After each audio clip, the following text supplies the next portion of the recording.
My name is Julian Elliot, so I'm a British photographer living in central France, and I'm going to be road testing a talk with you today on the United Kingdom and the different landscape photography locations across the seasons. So I am originally from a city called Salisbury, which was famous a couple of years ago for a couple of Russian agents being poisoned. And I used to work in an office like a lot of people and just wanted to get out of that office. I picked up my first Canon digital SLR back in 2005. I still use Canon. I'm currently on a Canon 5D Mark IV and a 6D as a backup. No training, I'm entirely self-taught as well. And then when I left the United Kingdom in 2010, that's when I became a professional photographer. How do I work as a professional? Well, I use Canon digital SLR, as I've already mentioned, and still do. Been in around 30 countries or so far, 5 this year. I'm not into changing skies like some people do and really messing about in Photoshop and Lightroom. Yes, I do use Photoshop and Lightroom, but not to the extent that some people do to really cane their images. That's not really what I want to do at all. So, with regards to your own home state there, the United Kingdom is 242,000 square kilometers, whereas California is basically 75% bigger than the United Kingdom. You've got 9 national parks within California. The UK's got 15. So although we're smaller in the UK, we've got more national parks than you have. If you were to come over to the UK, how would you get in there? There's the obvious London Heathrow that you could go into, as well as Gatwick, and then Birmingham, a little bit more further north, and then Manchester, if you wanted to go to places which we'll be seeing later on the slideshow, such as the Peak District, the Lake District, etc. Newcastle in the northeast, and then going up into Scotland with Glasgow and Edinburgh. And those last ones are more, I guess, they're not maybe, I guess, regional airports. They are international, but certainly you can get to America from most of those airports. When it comes to my photography and the planning of it, I use things such as, for example, the photographer's ephemeris. I use the online version. The tide tables, the United Kingdom, the Bristol Channel in the southwest actually has the second fastest tide in the world. Is it fast? It is very, very fast. You have to watch that tide. View Ranger is an application that I use on my smartphone, which can then feed into the Ordnance Survey maps, or as we affectionately call them in the United Kingdom, the OS. And there's also Bing Maps as well. So instead of going to Google, if you go to bing.co.uk/maps, if you're wanting to plan a trip in the United Kingdom, when you start zooming down, you can actually get the Ordnance Survey maps, which provide a lot of detail of what there is on the ground there. And then, of course, there is Google Street View as well. So that all sort of kind of goes into my planning. And in the United Kingdom, there's a lot of people publishing photography guides as well, books to say this is, you could go here or here or here. So there's lots of things you can use to be able to plan your trips in the UK. And finally, there's good old Instagram. Instagram can actually be quite useful in finding things. So let's basically try and take you through the United Kingdom season by season and how I'm sort of working as a photographer and see what it is I can show you from my own home country. So I'm originally from Salisbury, and Salisbury is in the county of Wiltshire, and Wiltshire is basically famous, I would say, for Salisbury Cathedral, Avebury, and of course Stonehenge. So if you like Spinal Tap, I'm sure you must have heard of Stonehenge. There is Salisbury Cathedral across the Water Meadows. The Water Meadows of Salisbury being made famous by John Constable all those years back. I think it's like 17th century painter. Inside the cathedral as well, it's absolutely worth going inside Salisbury Cathedral. It's a 14th century cathedral, and they recently, about maybe 10 years or so ago, installed this font. It looks amazing if you go in, there's nobody there, because it just reflects all of the nave in the cathedral, all of the nave in the font. You have the rolling chalk downlands of Wiltshire as well, which are just absolutely beautiful. This is the Vale of Pewsey in, it's about sort of, I guess, the middle part of Wiltshire. If people want to as well, I can actually create a Google map of locations where I'm going to be taking you. One of the things as well that you get in the United Kingdom in the springtime is the bluebells. They've just finished about a month ago, and there's lots of bluebell woods in the United Kingdom, and not all of them are equal. I find it ideal if you can find a bluebell wood that's got a slight hill there, and then some of the woodland is open a bit, so you can at least get in there and actually get a clean shot of the woodland there. So from a lot of research I've been doing, I think it's about 50% of the world's bluebells are actually in the United Kingdom. There's the rapeseed as well, that's in the fields. You get a lot of rapeseed fields around the UK, but this one is near to my home, and it's a location I love going to when I am back home visiting my father there. And then moving on to the west of the Wiltshire-Dorset border, another county, you have this place which is called Wingreen Hill. And this was actually, for me, inspired by a photographer that inspired me when I first started, called Charlie Waite. So he's very, very famous as a landscape photographer in the United Kingdom, and he actually lives near this place, Wingreen Hill. I'll move you around to, basically what I'm going to do is be going sort of around the country. And when it comes to locations, you can go to them any time of year, but I'm just trying to sort of make it a storyboard in a way of what you could do there. So this is the county of Somerset. So if you like cider, then this is definitely the county to go to. It also holds one of the most, I would say, quintessential views of England. If you saw this, you pretty much know you're in England when looking at this. This is the village of Courton Denham, and there is a radio series called The Archers. It's an extremely famous radio series in Archers. I think somewhere along the line they used this village here of Courton Denham to advertise something or other. But yeah, so Courton Denham, if you want a quintessential English view, that's it. And this one is actually, you definitely have to go in spring, summertime, otherwise you don't get the sun setting and then lighting up the church tower there. So that's where the photographer's ephemeris definitely comes in useful, being able to look down and be able to work out when you can get the light best, and then be looking at these images and getting three-dimensional looking images. One of the other things the coastline is famous for is they've got the Bristol Channel. As I said, it's a second fastest tide in the world. You also have these Jurassic wave cut platforms as well. Now there is another one that's very famous as well, which is down in Dorset at Kimmeridge Bay, which I'll show you soon. But this one I actually prefer, and I prefer, this is Kilve, and I really like Kilve because it's just a massive beach and there's so much that you can do. And also, if you look down as well, sometimes you can start to find nice kind of abstract sort of images just at your feet. Instead of concentrating on the wider view, it's always a case of just look down as well, because sometimes there's things that you can be finding that are interesting. And even looking at this, I can see there's a tiny fossil on the top part of the image there. But this, for me, I took it because it almost resembled like an alien kind of face when I was looking at it. Moving southwards is Dorset, the county of Dorset. Now, Dorset is extremely famous for its Jurassic coastline, which is protected by UNESCO as a World Heritage Site. So that's one part of it, but there is the countryside as well. This is a place called, God, I've lost my thread. This is Kingston Lacey. This is the Beach Avenue at Kingston Lacey. I was doing some research on this place the other day just to think how many beech trees are there actually there. So apparently on one side there's 365 to represent a year's worth of beech trees, and on the other side to represent a leap year there's 366.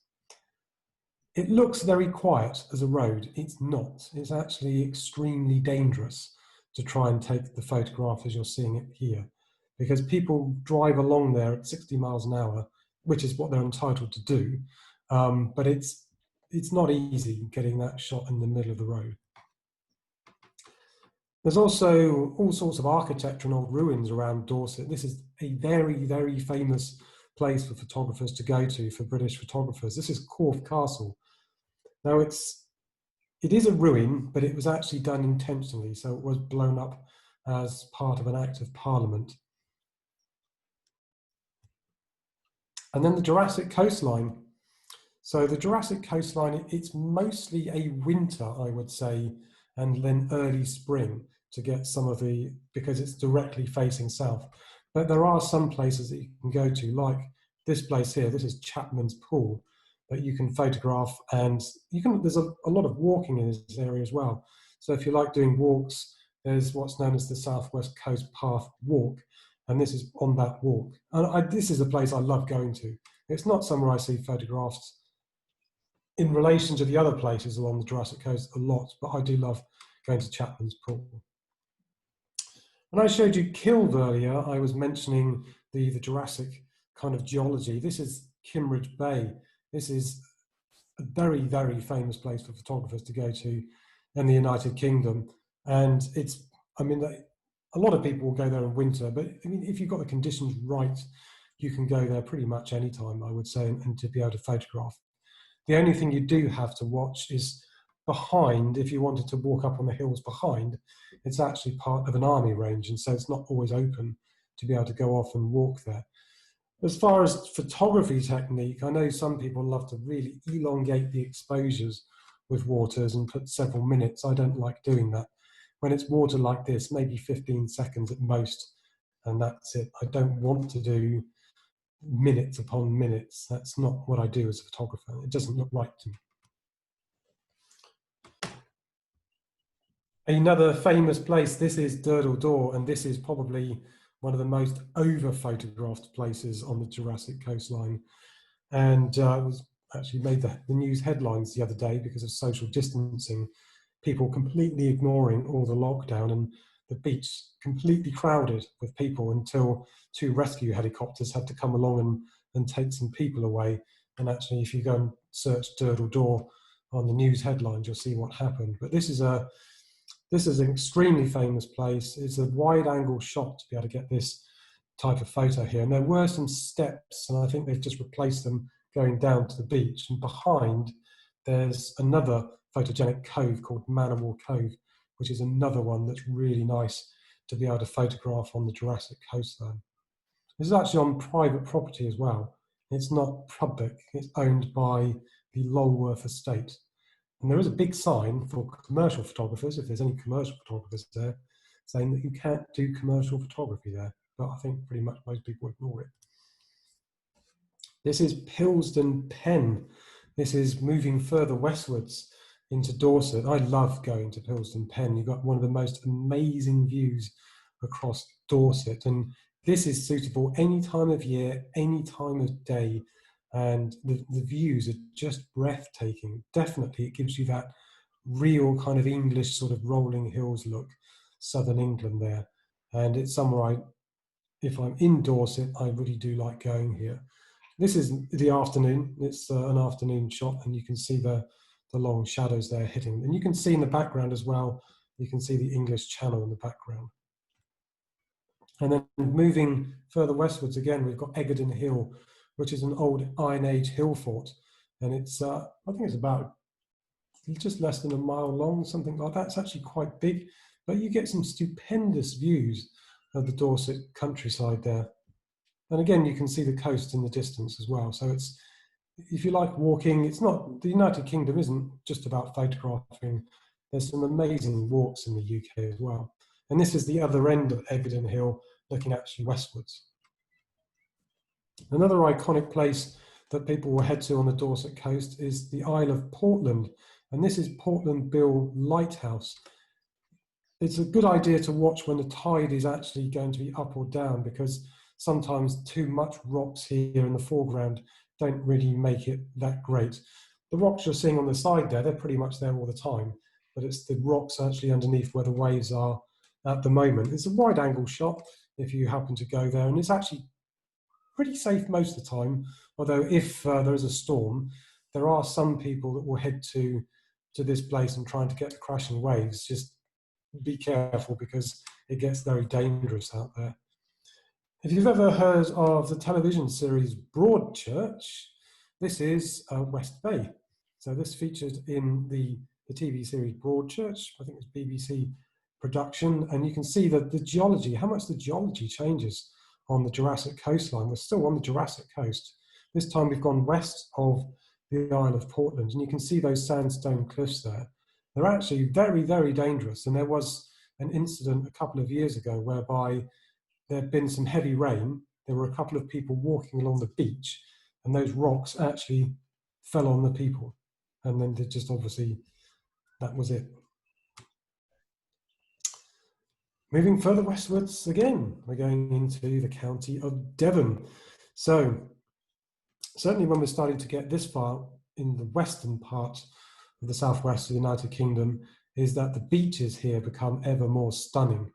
So certainly Devon is one of those places. It also has the tip of Exmoor National Park. Most of it's in Somerset, but a little bit is in Devon. And then you'll see smack bang down there in the south and western part, there's Dartmoor National Park. And Dartmoor is known for its open heathland as well as the old prison in Princetown.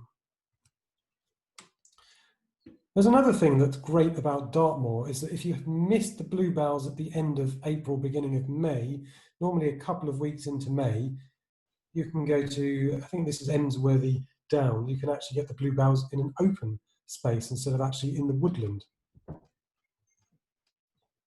And then another tree avenue there as well. So this is at Bridestone. And it's somewhere actually I found by chance, although it's another place that's becoming a place for photographers to go and photograph, because well, you can see why, just that spooky avenue of trees there.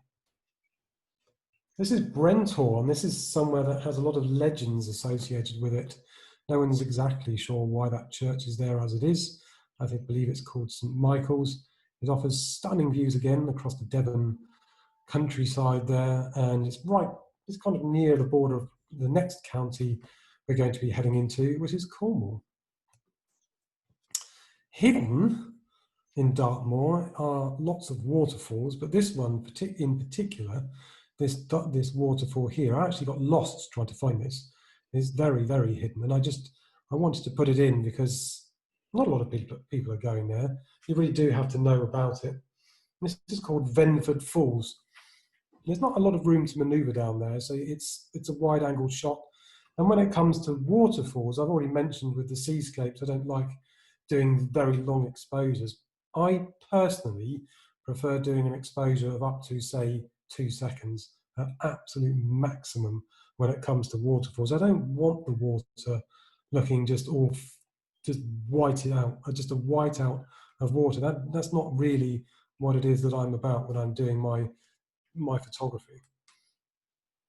And then the last county we're going to be dealing with when it comes to springtime is Cornwall. Cornwall, if you know your food, you've got the clotted cream, the Cornish clotted cream from down here, but also the coastline of Cornwall is just utterly stunning as well. And the Cornwall in the past was known for its industrial heritage. Certainly there was a lot of old tin mines, as you'll see, as we'll get to one of those in a minute. And but the coastline in Cornwall is just stunning. This is from Crackington Haven. And then moving on, that's on the north coast, so we're going to be moving down the north coast. This is the Rumps Peninsula. This is owned by the National Trust. And the National Trust is actually an organisation that's famous in the United Kingdom, but also infamous for photographers, because they own a lot of land, open land, as well as a lot of old buildings, old country houses. And they have a very, very strict photography policy, certainly when it comes to the selling of those particular works. Another iconic place that you could be visiting on the UK and in the southwest of the United Kingdom, this is the Bedruthen Steps. This is somewhere actually I would really like to go to. This is a very old photograph of mine before I left the UK to come and live in France, and I'd really like to go back here. There's also a lot of sea thrift that you get around this particular area as well on the cliffs, a lot of flowers, pink flowers in the springtime, so it's absolutely worth going to this neck of the woods. Beaches, there's a lot of hidden beaches on the Cornish coastline. This is called the Strangles, a strange name. So this is a very, very wide open sandy beach in the north end, and so very rocky on the southern end of the beach. Pretty much every time I've been there, there's never been anybody else there because nobody's really going there. Not a lot of people actually know about the Strangles, and so you can go down on this beach and have it to yourselves. And then one of the most famous places on the Cornish coastline is St. Michael's Mount. In France, we have Mont Saint-Michel, which came before St. Michael's Mount, but St. Michael's Mount is absolutely one of those places that people love to go and photograph on the Cornish coastline in the southwest of England.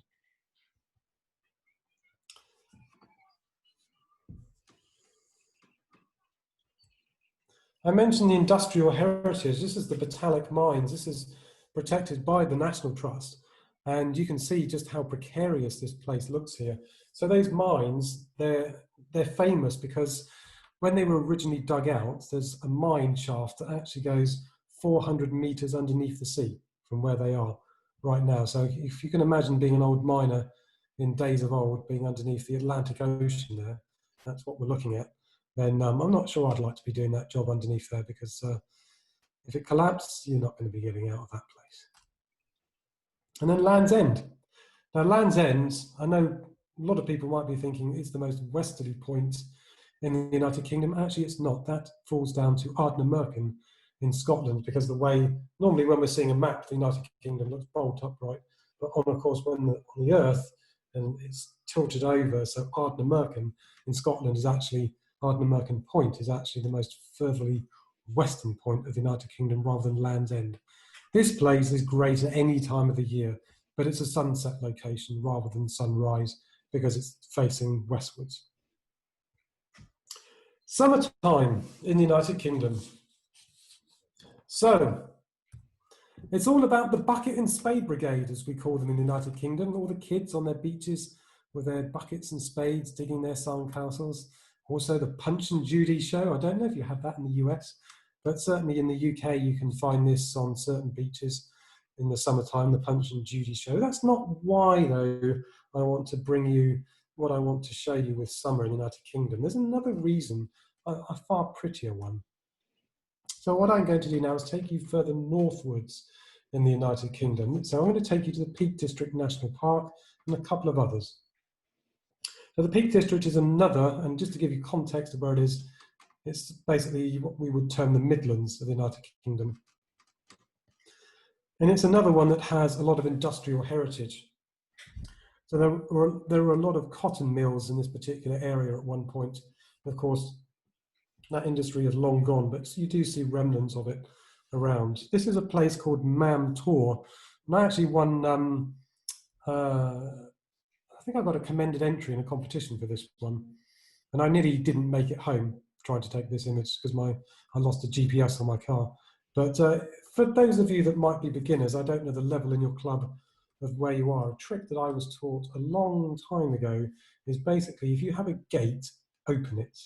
And you open it to let people in to your photograph so they can follow the path up into the image there. So I just found some stones and jammed the gate open. Normally, the countryside code in the United Kingdom says you must shut all gates behind you and make sure that they are shut. This is why I want to show you summer in the United Kingdom, the heather. There's lots of moorland that you can visit, certainly in the Peak District and also where we'll be going in the North York Moors, and also the Yorkshire Dales will be coming up. There's lots of this, the heather. The heather is just beautiful in the summer, and it's absolutely worth going in August to the United Kingdom to go over and visit the heather. So Scotland as well is known for its heather, but definitely in the Peak District and also the other two national parks we'll be seeing soon.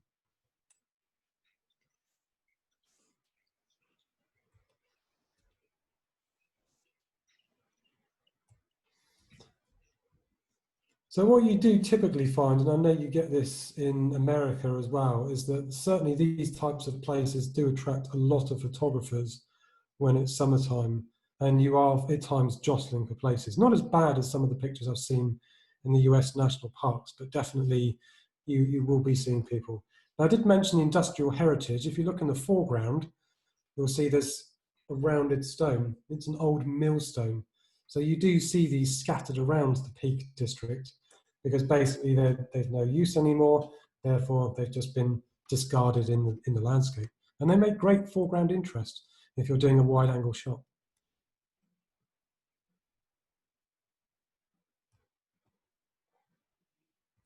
So let's take you to the North York Moors. So when it comes to the North York Moors, it's another, I believe it's one of the largest expanses of heather moorland in the United Kingdom. But it's not just about the heather, there's also some of the coastline is beautiful as well. So this is Staithes. So there is another more famous shot of Staithes, but I wanted to show you this as an alternative angle. The other shot is actually taken from the right of the image, looking out to the North Sea. And then you've got Whitby. So this is famous for Dracula. If you've ever read the novel Dracula, then you'll know of Whitby. And what you're looking at is the 199 steps. Now, according to some people, there's 199, but some people say there's 198, and some people say there's 200. You'll just have to go as a pilgrim, walk up the stairs, and then count. It's also famous for being one of, I think it's 2 places on the east coast of the UK where you can see sunrise and sunset on the coast. And then back to the heather. This is Rosebery Topping. This is the hill in the background. So you can see that kind of almost like cream topping there. Now the North York Moors is actually somewhere I do find at times quite difficult to photograph. And it's definitely, I would say, a summer place to go to, because otherwise, once the heather's gone, it can look a bit barren over there. So now I'm going to take you to the Dales. So the Yorkshire Dales, or as we call them, the Dales, that we are affectionately call them. It's a very beautiful and at times bleak national park. There's lots of things that you can see in the Dales. Just to give you a bit of context where the Dales is there, so you can see I've marked the North York Moors, the Peak District, and then the Dales is over to the west of the North York Moors. It's known not just for the heather in the summer, but these things, the limestone pavements. So you're looking at Ingleborough at the moment, the mountain in the background. It's Yorkshire's 2nd highest mountain. Not that high in American terms, but for us Brits, it's high enough. Now you do actually have to be very careful with the limestone pavements, because if they're wet, they're very, very slippery. And also at times, certainly this is Twistleton Scar, you're walking along and it's almost like some kind of medieval game, because you look down the gaps and it might be like a 6-foot high gap between the stones. It's not gap this way, but down that way. So if you fall, you'll fit in the gap. But there's more heather. So this is Gunnerside in the Yorkshire Dales. And you get lots of these things in the Peak District, in the North York Moors, and also the Dales. They're called dry stone walls. There's no cement that holds them together. They're all completely dry and just put on by hand, all of them. You're urged not to ever stand on them. If you're familiar with the drink tea, and you've ever seen the brand Yorkshire tea, you more than likely would have seen this scene. This is Swaledale in the Yorkshire Dales. It's in the north-western part of the Dales. It's probably one of the most famous scenes in the Yorkshire Dales. And then another limestone pavement. This is actually the other side of Ingleborough.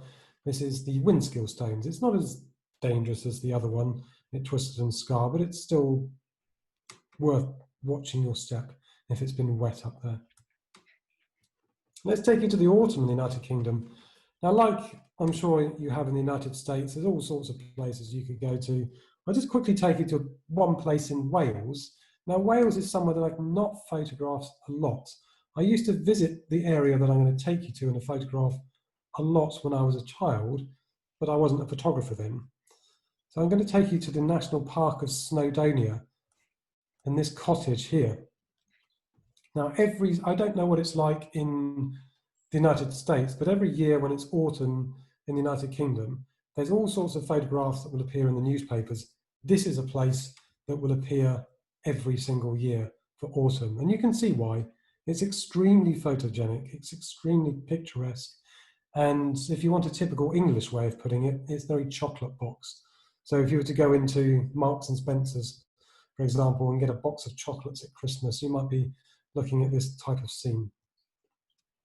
But I want to take you up further northwards again. So the Yorkshire Dales is right next to the Lake District.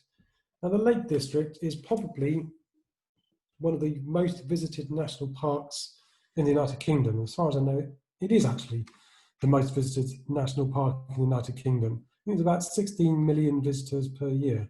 And you're about to see why, because it is very, very photogenic.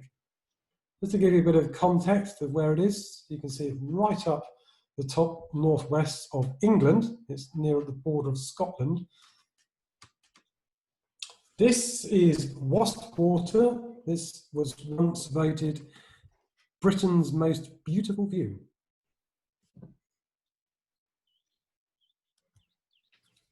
And then we're looking down onto Derwent Water here, wide angle shot. This is the type of scene you could do either at sunrise, sunset, any time of year really, but you can start to see there's some colour coming in the Lake District. A lot of photographers will head to the Lake District in the autumn just because of the amount of colour that does appear in the Lake District in the autumn with the lakes. If the lakes are still, it's beautiful there. Now there's a lot of land in the Lake District that is owned by the National Trust. One of the things it's infamous for, which you have to be careful if you ever visit the Lake District, is the car parking charges. I don't know what it's like in, for example, Yosemite, but certainly when it comes to the Lake District, you can lose half of your budget just on car parking fees in the Lake District. This is one of my most favourite views in the Lake District. This is Rhinos Pass, looking down to Little Langdale. Again, very typically kind of English sort of landscape. And there's a lot of these as well that are in the United Kingdom. I think there's over 1,000 stone circles in the United Kingdom. So there's not just Stonehenge and then Avebury, there's lots of others. Unfortunately with Stonehenge, it's actually become very, very commercial. This place hasn't. This is Castle Rigg Stone Circle near to Keswick. And you can photograph it at pretty much any time of the year, but it's very nice in the autumn when you get those low mists that are appearing there. It's certainly at dawn, and don't be surprised if you've got lots of other photographers with you as well. Just like a lot of the other national parks, like the Peak District, like the Dales, etc., there is an industrial side that used to be in the Lake District. This is an old quarry in somewhere called Borrowdale that you can visit. And a friend of mine actually told me that just recently the view has changed quite substantially, and there's a lot more trees that have grown up, and maybe it's becoming a lot more obscured, the view that you're seeing here. It does have one disadvantage though in the Lake District in the autumn. It gets a lot of rain, so you might end up with images kind of looking a bit like this. So it's not called the Lake District for any old reason. It's because it rains pretty much on average. This isn't a certitude. I think it's like 2 days out of every 3. So it's somewhere that you definitely have to take your wet weather gear to.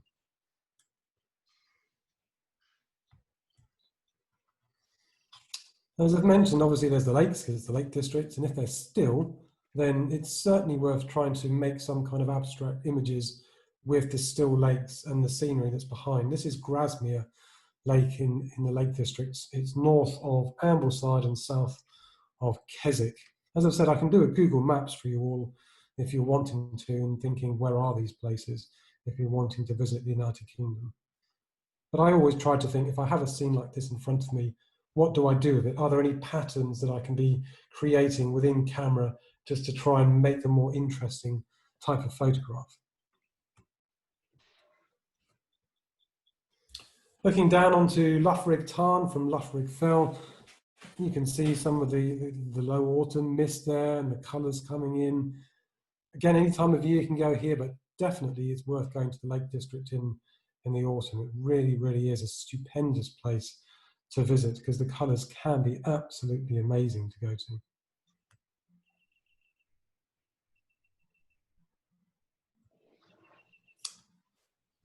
This is Derwent Water again. So I can't remember how many lakes there are in the Lake District. There's also lakes, smaller lakes called tarns, which are normally higher up in the mountains. And they also make for great photogenic subjects. But I haven't done a lot of walking actually in the Lake District. I should do. But this is one of the photographic hotspots that you get in the Lake District that people will go to, the old rowing boats on Derwent Water. So now what I'm going to do is I'm going to take you up to Scotland. Bonny old Scotland. So let's take you to the Trossachs, because if you were to arrive, for example, into Glasgow Airport or Edinburgh Airport, and then want to be heading to the northwest, likely you'll be skirting through the Trossachs. Again, it's not something I've really covered a lot, the Trossachs. I've only been there probably in most of my time, a week, I would say. Not a lot of time I've spent here at all, but I have managed to get some images that I'm pleased with from this particular place. This is Queen Elizabeth Forest Park. And I remember capturing this one morning. Had the place to myself, nobody else around. I just loved the morning mist, the light coming in there, and the colours in the trees. And then what we're going to be doing, we're going to be heading to a place called Glencoe. So, if you like your James Bond films, and you know the films Skyfall, there's a place up here which you might be familiar with. So this is Rannoch Moor. There's about 1,400 feet from sea level. Very, very famous photographic hotspot in the United Kingdom and in Scotland. And it's just absolutely stunning at any time of year, this place. It really is. It definitely comes alive, as you'll see, in winter, but at any time of the year, Rannoch Moor is amazing. And actually, its bleakness is what goes into making it such a beautiful place. Going further northwards, I'm going to take you to a place called Glen Shiel, which is somewhere people kind of tend to drive through because it's on the way to the Isle of Skye and further northwards to places like Westeros, Torridon, and then Assynt. But it's worth sort of looking at Glen Shiel, and I'm going to take a little bit of a look at the Isle of Skye as well. So this is Glen Shiel. I remember seeing this just out the corner of my eye, driving down the main road and finding somewhere to get up on a hillside and then look down on it, and just loved it, even though it was just murky weather. I think in Scotland, at times, sometimes that actually adds to the overall drama of those mountains that are there in the northwest of Scotland. Now, I've mentioned the Isle of Skye. It's very, very famous amongst photographers in the United Kingdom, the Isle of Skye, and it's actually becoming a victim of its own success, unfortunately. And the islanders are getting a little bit fed up with the over-tourism that's happening on the island, so much so that the infrastructure just isn't really there to cope with it. This is the Trossachs Ridge. I think it's about 20 miles long, something like 15, 20 miles long. It's Europe's largest landslip, and it's actually still slipping. The landslip is still active. So if you can walk the length of it, but you do have to be careful when you're walking down there. But once you catch the dawn light right at this place, it is utterly stunning down the Trossachs Ridge. It just looks like something from another planet on the Isle of Skye, and you can see why people head there and why it's so famous amongst British photographers as a place to go to. If you're familiar with the film Prometheus, this was at the beginning of the film, from what I remember. The Old Man of Storr. It takes about an hour or so to climb up to be able to get this particular viewpoint of this rock formation. Well worth it though. But a tip, if you are to go to Scotland and to the Isle of Skye and you want to go to the Old Man of Storr, go up in the daytime, find your path, and then go back at dawn, because it can be a confusing path when you're going up there in the darkness to go and catch the dawn light. Then I'm going to take you to what is considered Scotland's most beautiful glen or valley. It's called Glen Affric, and I'm going to feature it twice because it's so beautiful. So if you're familiar with Inverness, the Loch Ness monster, for example, you'll see that long strip of water going down there. That's Loch Ness. I would say as well, as I nearly knocked my microphone over, that Loch Ness is probably the most boring loch you can photograph. It really is. It's just, there's nothing there. And that's Glen Affric.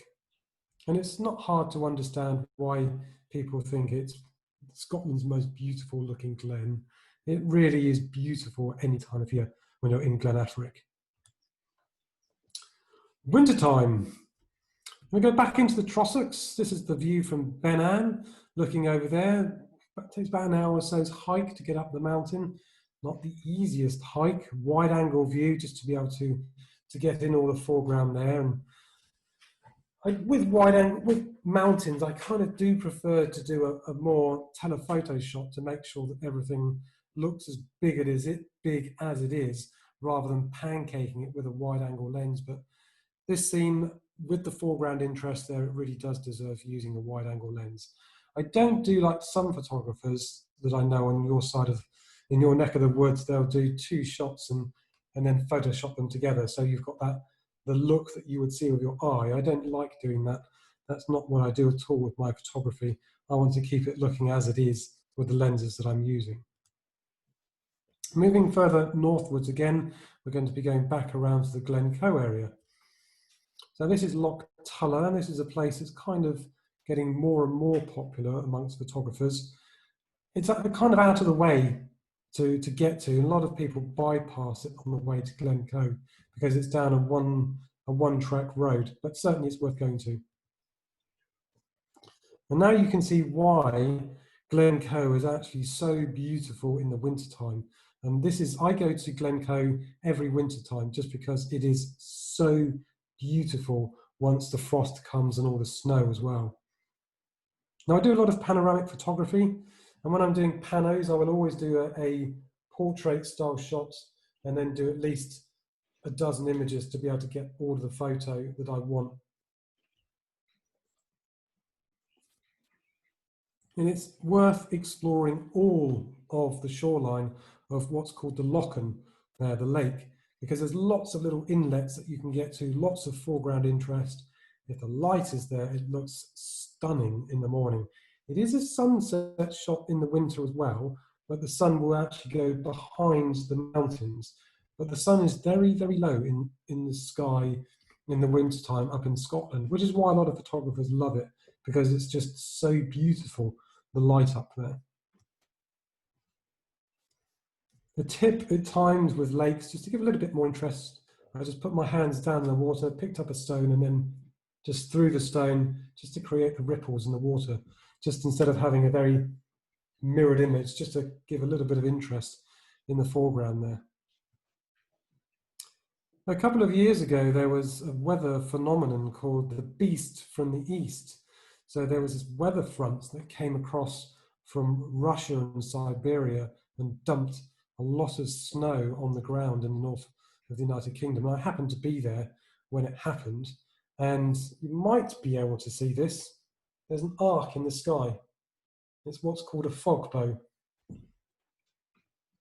So we'd had cloud all week. Suddenly the cloud disappeared on the Saturday morning, and then when the cloud was disappearing, suddenly there's this fog bow, this arc in the sky. This is probably one of the most famous views of Scotland, I would say. This is Black Rock Cottage, and then behind it's a mountain. This is probably the wrong Scottish pronunciation, called Buchayativ Moor, or we affectionately also call it the Buckle. There's lots of waterfalls as well around there. So this is a waterfall. Not a lot of people photograph this particular waterfall. There's another more famous one, which is at the base of the Buckle Mountain there in the background of the image. I prefer this one. And again, emphasizing shutter speed for me. I don't want water that's several seconds long. It doesn't do anything for me. I prefer, this was about a half a second. It's enough. I don't want long, very long exposures with my water. Another image from the Beast from the East. This just looked stupendous. with the dusting of snow on it there. The amount of snow that had fallen over several days was just unbelievable. To see it caked like an thick icing on a cake was just beautiful. That's called the Pap of Glencoe, by the way.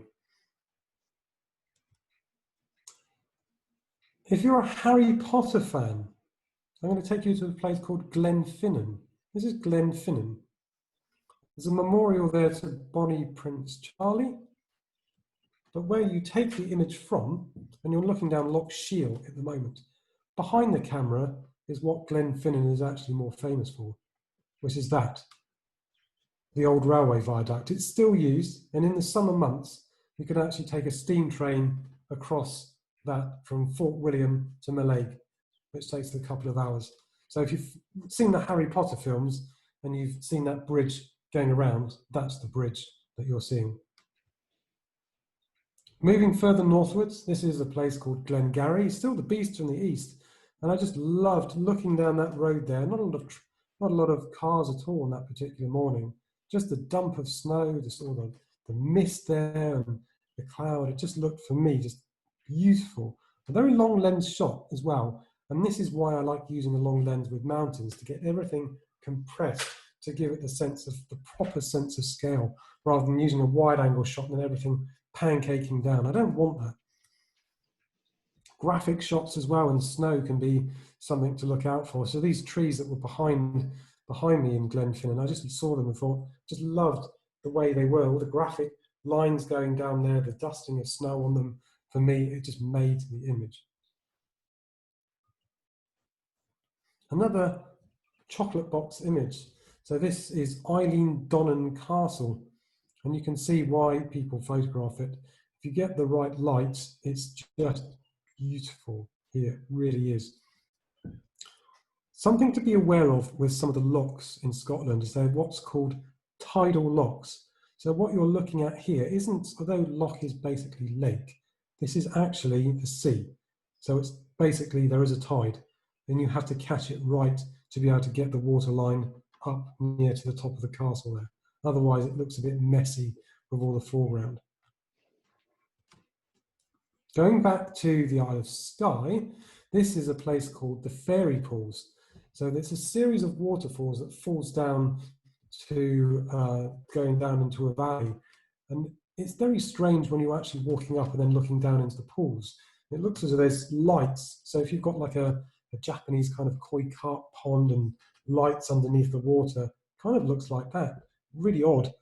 So you have to see it from above, then looking down to appreciate that. But this is a place that photographers, again, love going to on the Isle of Skye. Back to the Trochenish Ridge again, you can see again why people love photographing the Trochenish Ridge. This huge landscape, Europe's biggest landscape. It's just stunning to see and to photograph. And then Glenfinnan, not Glenfinnan, Glenafric again. And you can see why I love going to Glenafric. It is utterly stunning in wintertime if you get the right conditions. All the snow that's on there. And I nearly actually didn't get this image because I left it, I think it was 4 o'clock in the morning, to drive about 4 hours up from where I was. And then he slammed the car into a railway bridge. And then I met a couple who had crashed their car on the way up. And then as I was getting near here, there was black ice on the road. I was going along, my car flipped out and then was going into another car, but I managed to get control of the car again.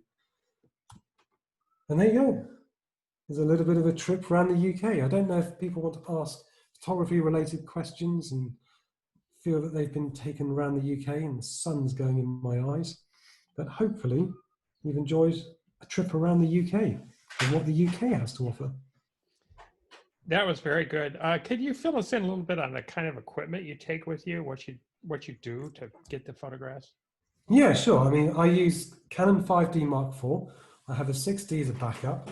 My main lenses that I use are 100 to 400 Mark II, a 24mm tilt shift, which I also at times put on the 1.4 extender that I've got. I have a 17 to 40, which I'm going to be changing soon for a 16 to 35 just to upgrade the lens, and then a 24 to 70. That's the gear that I'm the lens gear that I'm carrying around. I also use Lee filters, the graduated filters, a heliopan polarizer, and I've got the Lee big stopper and little stopper, although I use them very rarely. I don't really like doing those very long, elongated exposures that people do.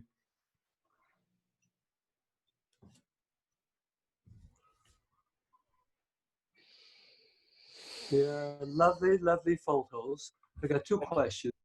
Of course. One, do you use polarizing filters for your shots? Because there's haze and fog and whatnot. So on the one hand, it looks nice, but on the other hand, it tends to wash out the photo a bit. So that's one question. Second is what exposures do you use? How do you decide on the exposure? Well, basically, when it comes, I mean, I do use polarizing filters when they're needed. So, I mean, yeah, I could, for example, be using dehaze in Lightroom. I don't like using dehaze, if I'm honest. I find at times it ruins the image, and prefer to try and use luminosity masks to add a bit of punch in. But I try to keep my images looking as natural as I can, as I was looking at them on the day. And then how do I decide the exposure? Basically, 99% of the time I'm using a tripod on my images. So I tend to use ISO 100, and then I use f11 a lot to get the sharpness in the images. And then the exposure time will be dictated by the light that happens to be there. Now, when it comes to the waterfall shots, I really am a stickler for not doing it too long and just keeping to my 1.5 seconds, 2 seconds max, absolute max for doing those waterfalls, but anything else is fair game. So it might be, for example, I'm doing a landscape image in the morning, pre-dawn light, it could be a 10-second exposure, because that's what it is. Thank you. Fabulous photos. Thank you.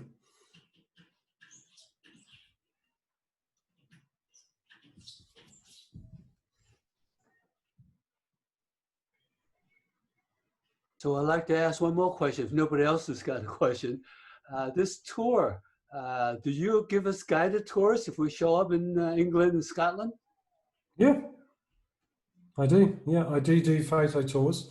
So this afternoon, I've actually done another talk this afternoon.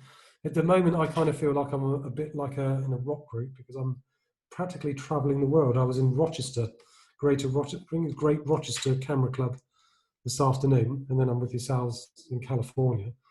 I've got New Zealand, I've got Australia coming up this week. But I do photo tours, yeah. I mean, got one organised, don't know if it will happen. Vietnam in September, I'm not sure that would happen. Mongolia in September, again, I don't know if that would happen. Visiting families, doing a little bit of the landscape. In October, the Dolomites, the Italian Dolomites. Italy's open, that's become open. And then in November, Japan, to do the Japanese autumn. And then January will be Glencoe. So if I flick back through Glencoe, you'd be doing this area with Glencoe. That's Glencoe, Rannochmore. So that's what I do in January. And then if I just flick that up as well, then in March, it will be the eagle hunters of Mongolia. So you would be staying with eagle hunters. And then seeing the Eagle Festival as well. So I do a variety of things. Thank you very much again. No problem. Thanks for the question. That was very nice, Julian. Those were excellent photographs. I have one question. I think you covered it, but I wanted to go back to it. Of course. A lot of people do photo bracketing to get everything. You take one shot or one series of shots and pick the best one. Is that true? Well, now you see, it depends, because if it's a photograph, and I'm kind of straying away from using graduated filters. I used to use them a lot, and there's a lot of images in there that were used with grads, but I'm tending to stray away from them and take 2 exposures and then blend them together. But I do try to capture the moment if I can. So for example, when I'm doing cityscape type images, what I try to do is, I like using cyclists. I don't know why, in my photographs, getting that sort of sense of movement in a cityscape picture, and try to create when I'm doing my cityscapes, almost do try to imagine it. It's like a theatre scene, and just try to sort of organise people. They don't know they're being organised. Of course, it's in my head, and I'm thinking, I'd like someone there, someone there, someone there. I'm waiting till people are in position and go click. I was explaining earlier, there was a photograph I had of at the Eagle Festival, a young lad walking along and his feet were apart, and saying to people, I prefer people walking, having their feet apart rather than together, so that then you've got that three-dimensional look to people rather than everything being, looking flat. I'd like getting that three-dimensional look in my images. Is that the question? Is that the answer to the question? Yeah, I think so. Yeah, I was thinking more about blending photos together, and it sounds like that's what you're doing. Yeah, I mean, as I said, I think as well that cameras are becoming so good with the sensor. I mean, the 5D Mark IV that I've got, I used to use a 5D Mark II. The sensor on that, the dynamic range wasn't that great. But the 5D Mark IV, I mean, the sensor on that is great. You can get a lot out of it. So I tend to use one exposure if I can. If I can't capture it, then I'll use two exposures. So for example, one of the images in Rannoch Moor, where you have the lock in there and the black mounts behind, then it took two exposures because the sun was coming up behind me, and then like you're seeing now, I'm being burned out by the sun. Therefore, to be able to capture the dynamic range, because the camera can't do it, taking several exposures and trying to get it so I can get all the detail in there.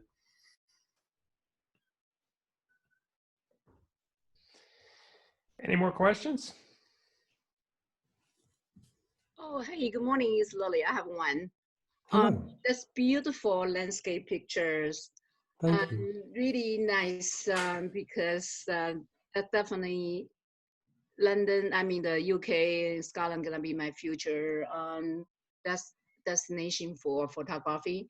I just like to ask you, when you do the composition, do you always consider anything in the foreground, which is also very compelling? Because sometimes we see a very dramatic landscape. There's no way we can get a foreground. So, yes. Like one of your waterfall, use this very, like you mentioned, like a Japanese koi pond. But that one, if we really want to have a very near foreground, it's almost hard to get one, right? Yeah. I mean, for example, that one, like with that's called the fairy pools. What I did for that one, for example, was actually walk down to the water line and walk into the water to get the picture. Wow. Because at times that's what you need to do, to just sort of go. If you're stood by the side, you're not really seeing everything. Therefore, get a good pair of waterproof walking boots or Wellingtons and just walk into it and put your tripod in the water and then just get it like that. But sometimes you're going to, you're having to do things just to going a little bit beyond what you would normally do. But what I always say to people, like safety-wise, is just think, if you can get down there, can you get back up again? And you have to think about that as well. Because there's a lot of people, they're doing silly things at times, and you see things posted on social media and you just think, why are you doing that? Because if you're going to endanger your life, you might then be endangering somebody else's life just to come and get you. And then there's a lot of people break their ankles up around the fairy pools because it can be quite slippery up around there. But I mean, it's sometimes you just sort of walk into it, and I do consider the foreground, depending on it. The one you saw, can I flick back through the photos, and I can I can explain better. So if I go this one here, so I was teaching a guy this year in this area, and I took him to this waterfall, and there's 3 places you can go, and I feel that actually this particular shot of this is the one.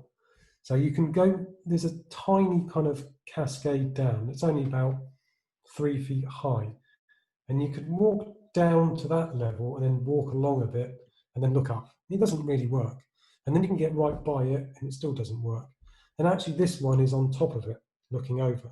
And I feel that this works because you've got the rock in the foreground, which is creating this diagonal going up to the mountain on the right-hand side. And then you've got the other mountain there on the left-hand side. So but everything's kind of balanced out there.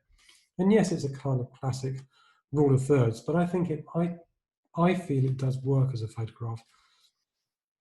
So there, I mean, that's a 24mm shot to get that particular view. So that's where I feel a wide angle lens does work.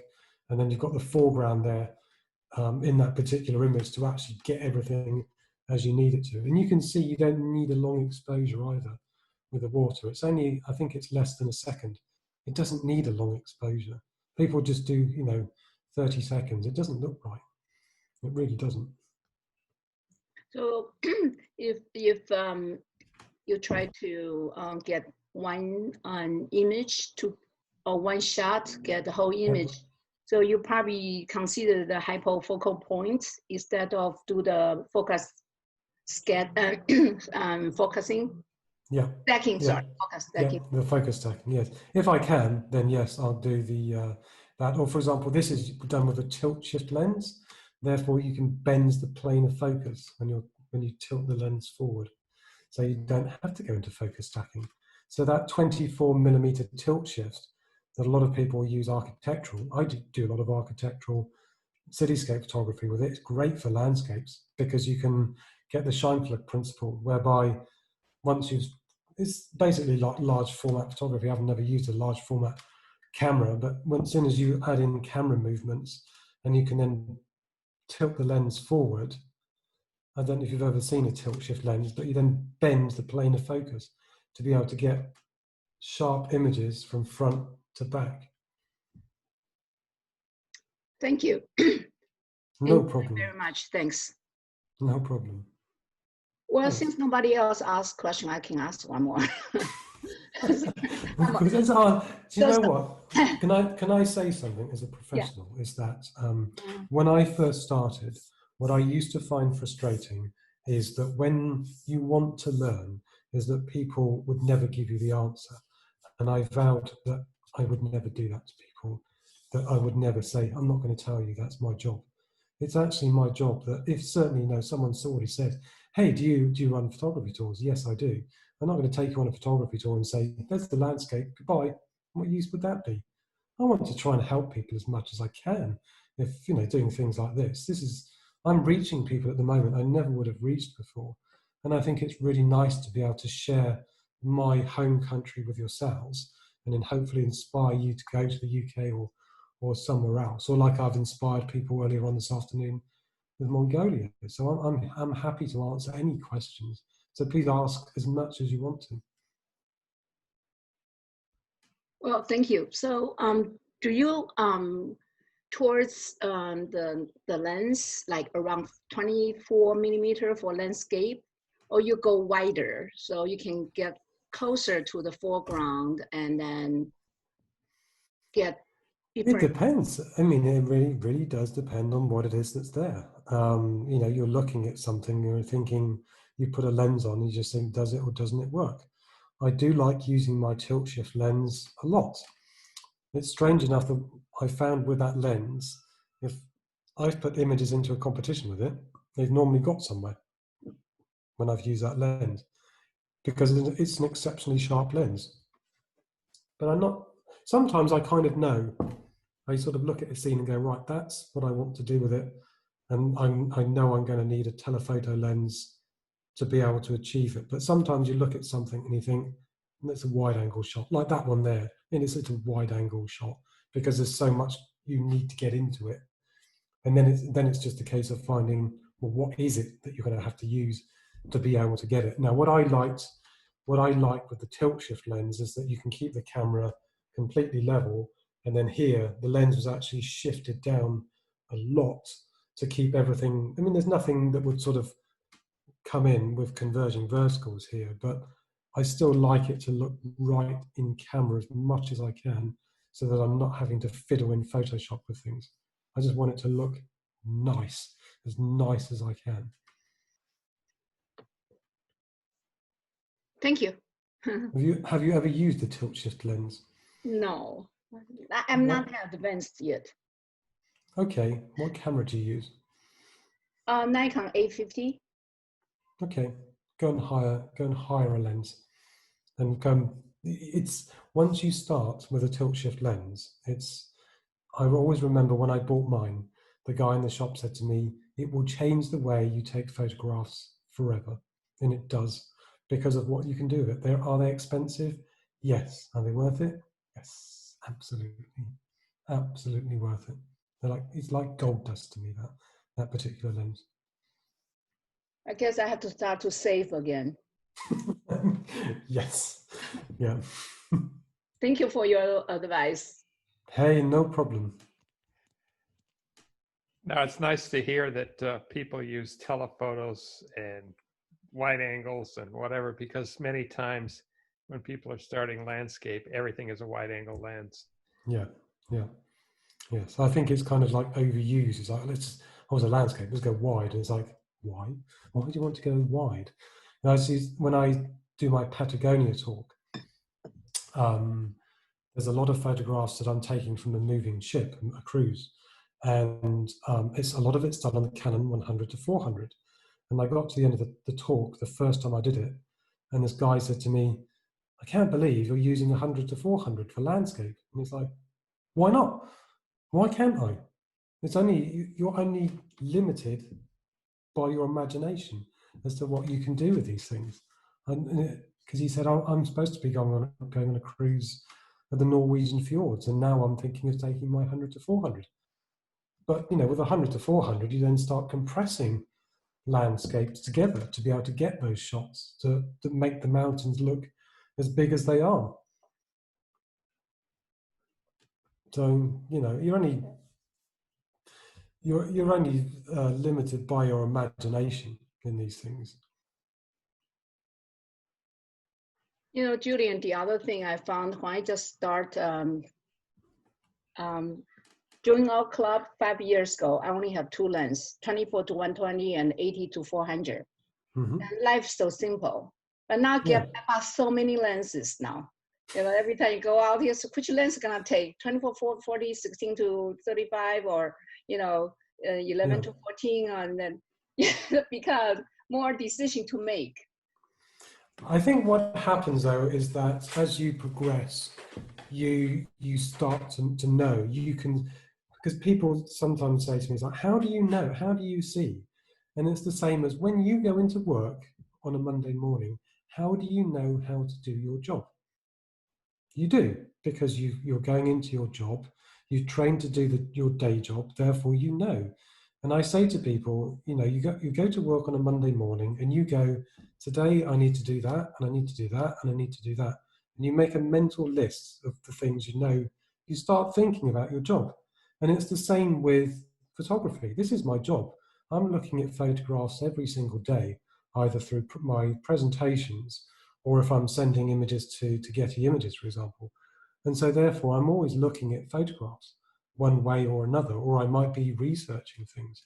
So you get used to seeing things and you get used to sort of honing in. I mean, if I was to take you out with me for a week, for example, it will probably take you 2 days to get me out of office mode and into my office and get you how I want you to be, to remove those distractions of the work that you've got, to then focus you in on the distraction of the landscape, to going, do I need to take this photo? Yes or no? So I make people think. And there's a guy I taught a couple of years ago, and I hope this is okay explaining this, but he asked me to teach him on a one-to-one, and I said, yeah, that's fine. We got to the end of the day and he said to me, so what do I do with this landscape? And I looked at him and said, look, you've paid me to teach you. You're telling me you're going off on your own for 1 month down the Yukon River.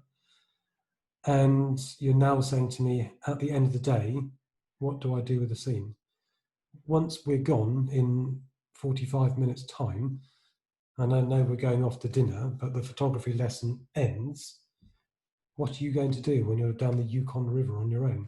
You've got nobody to ask. What are you going to do? Ask a beaver, ask a bear? There's nobody to ask. You're on a solo canoe trip. You need to think. And he looked at me, and almost like that face of thunder. And then he worked it out. And I said to him later, are you okay? And he said, no, because you annoyed me. But actually, I like that you annoyed me because you made me think. And that's what I want to do. So I have a very different approach with my photography.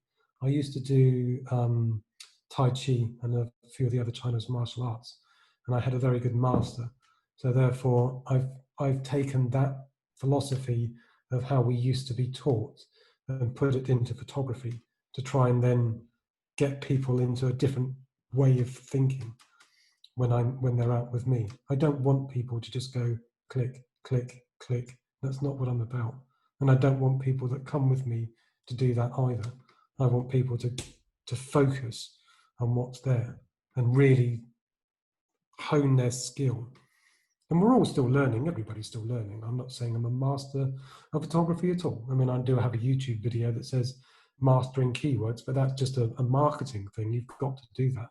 But I mean, I never would profess to be a master of photography. I'm a photographer. I'm a professional landscape and travel photographer. I'm therefore always honing my craft, always learning new things. We can always learn from each other as well.